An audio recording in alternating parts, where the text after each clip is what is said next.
Quee, of course. So let's get into it. So, of course, for the people who don't know, I used to have a podcast called Pressure with Queen Quee, Boomerang Effect. I think I switched the names. But I really do want to get back into it and start talking about like the hot topics and stuff like that. So let's go ahead and start it off. So we're gonna basically be talking about a couple of hot topics, news and stuff like that. And then I would love for you guys to give y'all opinion down below in the comments and let me know what you think.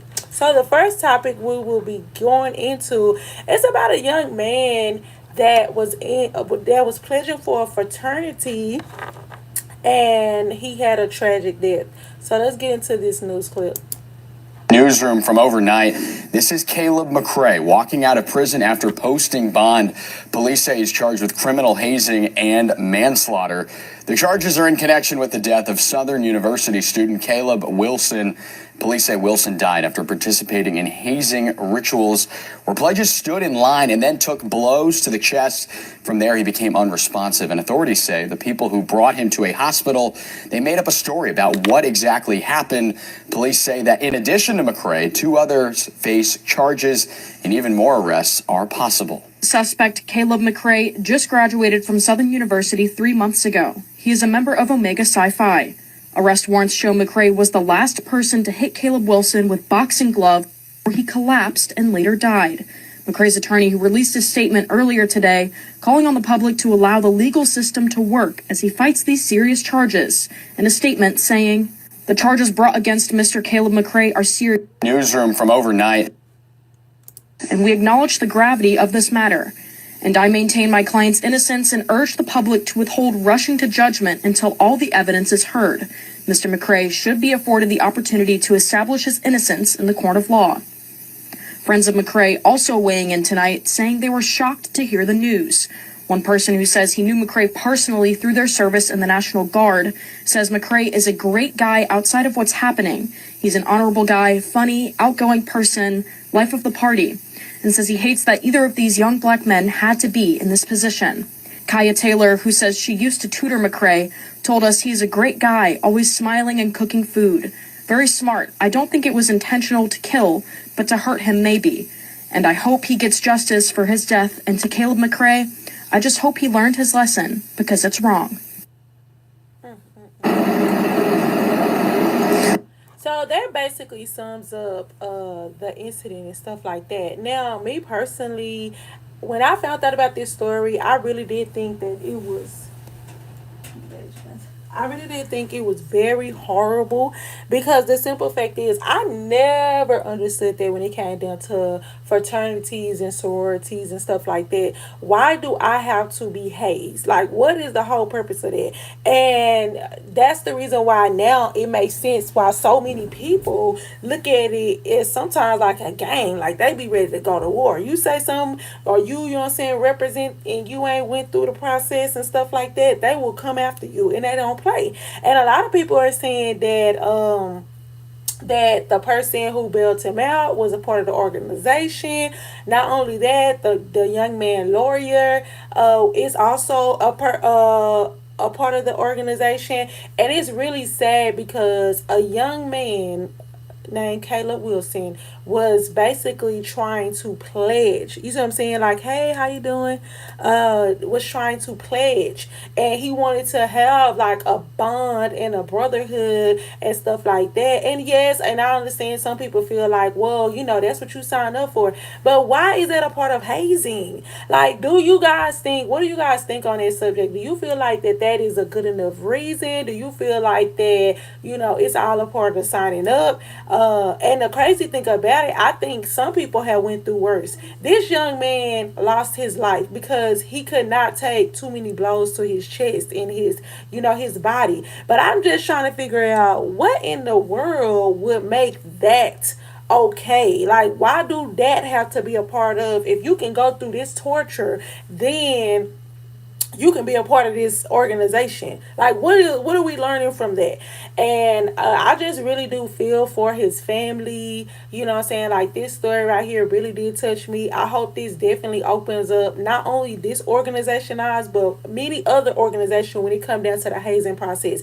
Because you don't know people medical history. You don't know what can really, happen to them by you doing this type of torturing and hazing and stuff like that. So be mindful of that. Like, I just don't understand, like, what point would that even be? Like, me sitting over here doing stuff and drowning you, and some of the stories that I have heard when it came down to hazing, it's literally like, I'm like, oh my god, like, why would you even want to be a part of an organization that feel like it's give gang like type of activity to me? Because it's like, in the gang they like, oh, we can jump you in, like everybody in the gang gotta go in on you, and it's kind of like, okay, now you're a part of it. So it's the same way when it come down to me with the hazing process. Like, why do I have to be humiliated? Why do I have to do something? And I'm not trying to be funny.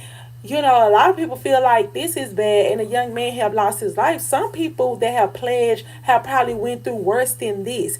If you notice, they never, sometimes the people that are a part of these organizations, they never want to tell you what happened. They only want to give you a clue, a hint. And I feel like some of it can deal with sexually, some stuff can do with violence. It's stuff that they rather take to the grave than tell you. And it's kind of like, then after you do that, then y'all want to run around here talking about community service and let's, you know what I'm saying, let's put on for the people.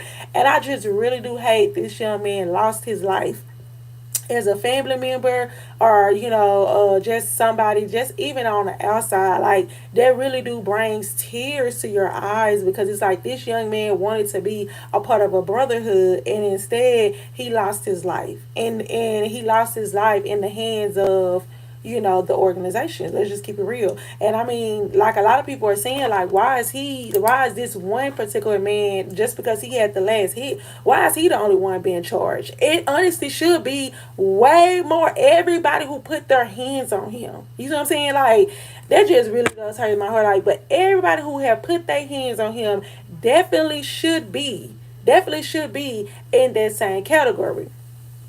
Okay, so yeah, definitely prayers up for his family and stuff like that. We are definitely praying for that situation.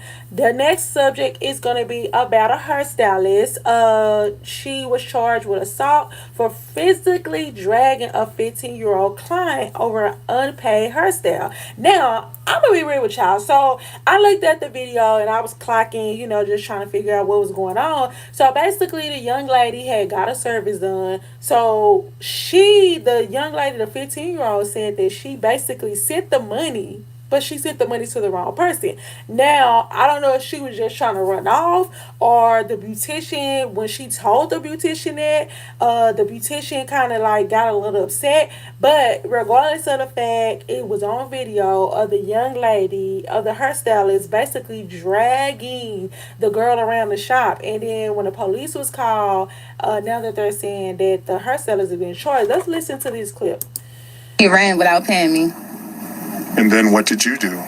I dragged her by her hood back into the salon until I can get paid, or, until the police come, or until, she let me take out the service. Charged with second-degree assault. I talked to her exclusively moments ago. She says that she did not know that her client was 15 years old. Meanwhile, I also spoke to the 15-year-old's mother, and she says that her daughter is traumatized over what happened. This video has been viewed millions of times, and she says that her daughter is viral and did not want to be. Let's explain what happened. In the video that has more than 54 million views, you can see 18-year-old Jayla Cunningham dragging her 15-year-old client by the hooded sweatshirt, saying, "Sit right here until somebody says it. I'm not you just try to right? You lucky I Jayla claims the 15-year-old was trying to leave without paying for the $150 service that included a weave with tracks. Jayla cutting the weave out of the teen's hair with scissors because she says the teen did not pay for the service. Forget tried. She ran without paying me. And then what did you do? I dragged her by her hood back into the salon until I can get paid, or, until the police come, or until, she let me take out the service. Because it's like she literally ran outside. Like, she was about to be gone. I feel like if I didn't do that, she would have been gone and I would have just never been paid. But the 15-year-old's mother says Jayla also dragged her by her hair when she grabbed her hood and says that her daughter accidentally sent the money to the wrong Cash App and was trying to pay Jayla. It's just absolutely absurd. It's viral. It's all over the country. And how is she dealing emotionally with this? Emotionally, not good. Not good at all. The family has hired the Jackson and Associates law firm to represent the 15-year-old in a civil lawsuit. The video is horrendous. It's a 15-year-old girl. We're talking about someone's. Okay, so that basically sums up that incident. So, you guys, what do you think when it comes down to this situation? Do you feel like the hairstylist is in the wrong, or do you feel like that the client, the young lady, is in the wrong? Now, I would have to say, me being a mother of 2 daughters and stuff like that, that's something that would definitely trigger me. I don't, you know what I'm saying? Like, it would definitely trigger me because, for number one, 9 times out of 10, anybody under the age of 18, 9 times out of 10 is getting the money from their parent or someone else. So I do feel like it could have been handled another type of way. Now, somebody did make a point because, remind you, it's a video going viral of her dragging this girl all around the shop or whatever. But someone did make a point and say, well, where is the video of the girl so-called running out or attempting to run out? You see what I'm saying? Because you're saying that, oh, she was going to attempt, or she's attempting to run out. Now, I didn't see a clip of that, but that did kind of make me think like, wow, okay, this is the reason why it is kind of good from seeing different points of views, because it's kind of like one of them situations. Did you assume because you have had people run out? You know what I'm saying? Because I'm not thinking that this young lady is a client that tried to run out on you once, because I'm most likely hairstylists are not rebooking somebody who even put them through that the first time. So it's kind of like, I do feel like it could have been handled in a whole different way. Yes, you should have never put your hands on that girl. Period, point blank. You know what I'm saying? Like, and then on top of that, just as a professional, not even, you need to worry about the retaliation. Because granted, you sit up here and you drag this 15-year-old out around your shop and you cutting out the tracks and doing stuff, and now she went viral and stuff like that. You don't know the retaliation of that. Because some people are really halfway killing or not. You know what I'm saying? They're literally hurting and harming people because of the simple fact of the humiliation. They don't want to even have to face the fact of them being humiliated on camera and having to relive that over and over again. So I feel like that, granted, you know what I'm saying, now you've been arrested for a hairdo that probably, let's just say, $100 and some dollars. But you have to now worry about not only your reputation, not only, you know what I'm saying, finances, lawyer fees, different type of stuff. You can really catch a chase just because of that.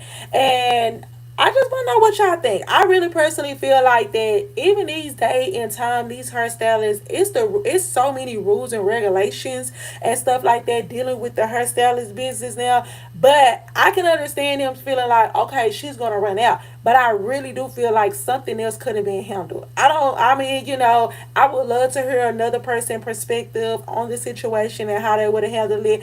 But I just feel like if she was already underage, 9 times out of 10, it was a way for you to get your money. Even if you had to go to her mom and be like, hey, I need my money. You see what I'm saying? And I understand a person that probably have been traumatized, or hairstylist that might have been traumatized and been like, hey, somebody ran that on me, I never got my money, I did my work, I did my service. Because let's just keep it real, the people that's working on a regular job, I don't want to hear about payroll when it come down to my check. I don't want to hear about, oh, well, we couldn't make payroll, but where my money at? I don't care how you got to get it, but get it, or it's finna be some, you know what I'm saying, some moving some furniture around, because I need my money. People don't play about their money, which I understand, but please don't sit up here and risk not only your life and your reputation, and you know what I'm saying, just because of something, and then you post it. Why do people always want, I understand the viral moment, but it's just the fact of, why do people feel the need to commit a crime or do anything, like, you know what I'm saying, and then next thing you know, you want to post it. Let me tell you something, if I'm finna catch a fight with a person, I'll never forget, just to keep it a buck, I remember I was finna get into an altercation, right?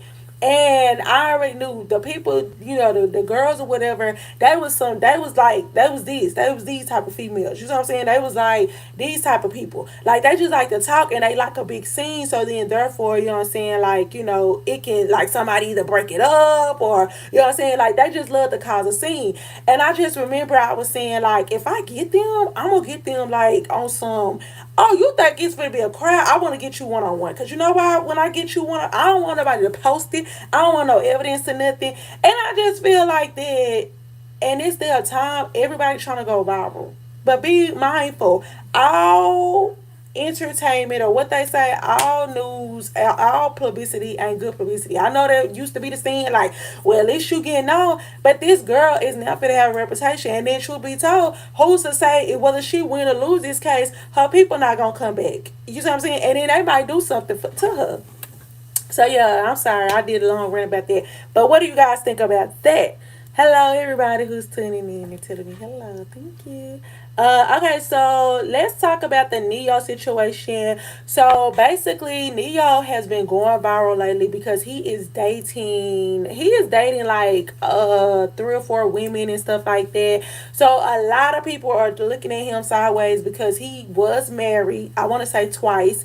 And let's just see what he said about this relationship situation. I do partnership, not ownership. Sure. You're not my property. I don't even want to own you. I want a partner in this situation. I don't demand exclusivity. I don't ask for it. Nothing like that. If you offer it and I accept, there are rules to follow. Now, on the same side of that, nothing is above a conversation as long as we're being honest. You know what I mean? Nothing is above a conversation. But again, if you offer exclusivity, meaning just me and only me, and I say, all right, you sure you understand that your exclusivity to me doesn't mean exclusivity to you? This is a decision that you're making on your own. If you make that decision and I say, all right, cool. Well, here's the rules that I need you to follow. And if you're cool with that, then we rock. If you're not, we don't. And no love lost. You go your way, I go mine, and it's all good. Sounds like a partnership. Well, yeah, that's it. 100%. That's how it works. Who reached out to you with support? Okay, so that kind of sums up the situation. Now, the issue I think a lot of people are having with Ne-Yo is because that, first of all, he was married. He had got his first wife, I never forget, he was married to her. He had 2 beautiful kids by her. And they turned around. He asked her to, basically tie her tubes. So that was back in the gap years ago. And she tied her tube just for him to cheat or, and step out on his marriage. Not only step out on his marriage, but then turn around and get remarried and end up having 2 or 3 more kids by this particular new wife. And let's just keep it real. The new wife, the second wife that he ended up talking to, he turned around and that's when he started dating multiple women at one time. And he started dating multiple women at one time and he ended up having kids by the multiple women. To be honest with you, to each his own, but I really do feel like it is definitely not what's up to consistently keep I don't think it's right to keep on bringing children into this world when you're in this type of lifestyle, because it's kind of like I don't feel bad for nobody but the kids in the meanwhile. Like when you signing up and you sleeping with somebody else's husband and wife and and you sitting over here bringing kids into the mix, yeah, leave your shenanigans. If you gonna do your shenanigans, do that, you know what I'm saying, amongst yourself. But when you keep on getting impregnated and impregnating different women, and then a lot of times people was really upset with his first wife because they was just kind of like, now you told her you didn't want no more children and she should get her tubes tied. She ended up doing it. Now you didn't moved on and had more kids and got remarried. Even if she wanted to, get remarried and have more kids, it's going to be a process or she cannot do that. And that's not right. And, of course, a lot of people are like, well, it's her body, but she was trying to move about it, in a way of her and this man is going to be together for years to come. So I really do hate that situation. What do you guys think about, the 4-way, the partnership? Because a lot of people are like, well, it's partnership and people gonna cheat regardless. Listen, you better cheat regardless. You know what I'm saying? Because me signing up for something like that is definitely not what's up. But to each his own. And I really do feel like that if a person sit up here and say, hey, I don't mind for you to have two, three women, or, you can have this multiple people and we all get along, to each his own. Cause baby, let me tell you something. You gonna have to duck and hide. I ain't gonna never be that type of chick. My mom and daddy even knew I wasn't born to be number two. That's why I'm number one. I'm the first child, first grandchild, first great grand. Because I'm not meant to be number two. I don't care what situation you got going on. I don't care who you got a situation going on. I will respectfully always fall back. Because it's too much stuff out here in the world. And let's just keep it real. Health wise, and then at the end of the day, I just really feel like when a man or women, when they're just too overly sexualized, like it's just too much going on. Why do you need four women? Why? What are you trying to hide? What you just too freaked out? But why do you need four women? I just don't understand it. Like, it's already hard enough to deal with one woman. And to me, when you have children, when you have children and stuff like that, the kids already keep us busy. Now you done brought four extra women in the mix. And you sitting up here talking about this genuine. Ain't nothing genuine about that at all. I don't care what nobody say. Ain't nothing genuine about that. Period, point blank, baby. Get on. So yeah. So I think, because I have definitely reached my 20 minutes mark, so I don't want this video to be too long. So thank you guys for tuning in. That was today Hot Topics. Please leave your comments and reviews of what you think, how you feel about these topics. I would love to know how you feel, how you think, what's going on. And you guys, thank you for tuning in, and bearing with me, because like I say, I really want to get back on my podcast and talking about the hot topics and stuff like that. So yes, baby, stay tuned, because I'm coming. I'm coming for the people, period.